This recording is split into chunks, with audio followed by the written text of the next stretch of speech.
My name's Josh.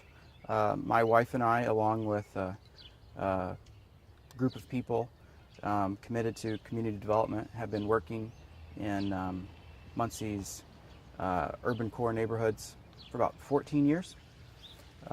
We live right here on the corner, and 4 springs ago, I planted 27 trees on a vacant lot that I purchased in the tax sale. 27 apple trees. There are 6 varieties that the Purdue Agriculture Extension recommended for central Indiana, for hardiness and production, for our climate. My hope is that they'll produce between 6,000 and 9,000 pounds annually when they are fully mature. And an apple tree usually matures between 5 and 8 years old. These are 4 springs old, and then typically they're going to produce at a healthy level for 30 years.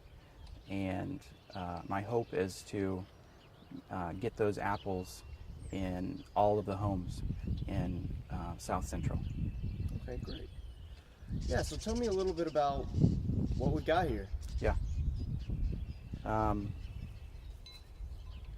Okay, so these are standard apple tree sizes with rootstocks that are for our area and for hardiness and disease resistance and health. I planted them on 15 and 16 foot centers, which is a little bit closer than you would do a standard normally, but with some creative pruning, we'll be able to handle that and keep them healthy. There are 27 trees, 6 varieties, and we're doing a scaffolding pruning method where you create a ring of branches, allow them to grow, and then you go up between 18 inches and 3 feet, and you do another ring or another scaffold of branches, and you continue to do that up to the top. These trees I've kept from producing in their first few years, so I'll take the blossoms off, not allow them to produce too much fruit, because I want them to direct their energy into their root systems. But now, as we get closer to 5 years and into the 5 through 8 years, I'm going to start allowing them to produce quite a bit more. Okay, great. So tell me a little bit more about why you started this. Yeah. When we graduated college and then started on graduate studies, we looked at Muncie's neighborhoods that seemed to be under-resourced. We said that's where we want to invest our work, our play, our family, our own resources. And healthy food, fresh food, seems to be in short supply, either because of eating habits or because of cost prohibitive. You can get more calories with cheaper food, but it may be more processed. And so these apples will be close to free. There'll be some sort of nominal trade or price, so that people are engaged in something that they can own themselves. And I'll tell you about one variety. It's from Purdue. They developed it, and it's called the Gold Rush. And its shelf life is very, very long. So as long as you can pick it even into November, and it comes off the tree very hard. It's full size, and you could eat it, but it's pretty hard. And as long as you keep it in about 40 degrees, so a refrigerator will be just fine, separate from other fruits or vegetables, because the off gases will force it to ripen quicker, and you don't want to do that. Some people have reported being able to keep their apples in the fridge, that Gold Rush, into May. And so that amount of time of having a fresh fruit that's been grown right here next door, down the street from where you live, was a big plus in choosing that variety. I planted this orchard myself to get it started on my own, but I'm looking for kids, neighbors, adults who I can train for pruning, who would be interested in harvesting the fruit as well, and spraying with neem oil, which is a non-toxic, and spraying with neem oil, which is a nut from India that's pressed and the oil is made, and you apply it to the trees and to the leaves and to the fruit, and it keeps the insects off. They don't like it. They don't like it on them. They don't like the way it tastes, and so it's a less chemically invasive approach to keeping the apples healthy.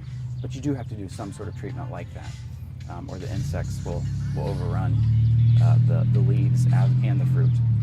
Early on, when we lived here, we planted some trees just along the street, and some neighbor kids actually broke them off. And so it was very easy to tell who did it. So I actually went and got them. They were young kids, a group of cousins, and I had them help me dig those old trees out and put new trees in, shovels, digging holes, planting, and when they put them in with their own hands, then of course they protect them a lot more, and would come by and say, hey, I planted those trees, or take ownership, because they did it with their own hands. And so we're looking for some students who would be interested in taking care of the trees and learning how to grow here or at their own house, or even later into life as a source of fresh fruit. It wasn't too expensive to get started. I bought the empty lot in a tax sale. I had to purchase some compost to amend the soil. The trees were anywhere between $8 and $20. And then just the labor of putting them in, taking care of them, getting them growing in the right direction, get the branches at the right angle, spraying them with the neem oil, pruning. So, why? Okay. I mean, Yeah. here you're spending your own money, your own time. Mm-hmm. Why? We care about this neighborhood and about Muncie's urban core neighborhoods, about Muncie's urban core residents. You don't have to live in the suburbs or in the country to have nice plants, nice fruit or vegetable producing plants. And we wanted to show that it could be done, just 8-9 blocks from downtown. We have a really good bus system for people to get to groceries that have a good variety of fruits and vegetables. But the majority is the cost. You can get more food for less money if you don't purchase fruits and vegetables. And so we wanted to do this in a way that shows you that you make a small investment up front and take care of it well, and they'll continue to produce for you for a long time. So as far as this goes, then, are you planning on kind of selling or trading the tree itself, and then they would reap from that tree? I think actually what we're going to do is set up right here on the sidewalk during the season when the apples are ripe, and they will come into they'll become ripe all the way from August to the end of September, November, because of the different varieties. And so we will set up right here and have apples for sale, probably a tenth of the cost of what apples cost at the grocery store. And it'll be the kind of thing where you can just drop your money in a jar or a box and take the amount of apples that are already pre-weighed for a such and such price. About 1/10 of the cost, though. So it'll be on kind of the honor system then? Yep. Mm-hmm. Okay. Yeah. And if I can round up, again, this takes the better part of a decade to get going, and then it lasts for such a long time that children who are 5 now, 10 years from now when they're 15, these are still going to be here for them to learn about and eat from. we're also thinking about doing this on some other adjacent empty lots. We've thought about some nut trees, we've thought about peaches, we've thought about pears. So we're looking into that right now. And it seems like that there are quite a few people in Muncie that are becoming very interested in growing on empty lots. A lot of the gardens, though, they're made with raised beds and bring in all new soil to do it.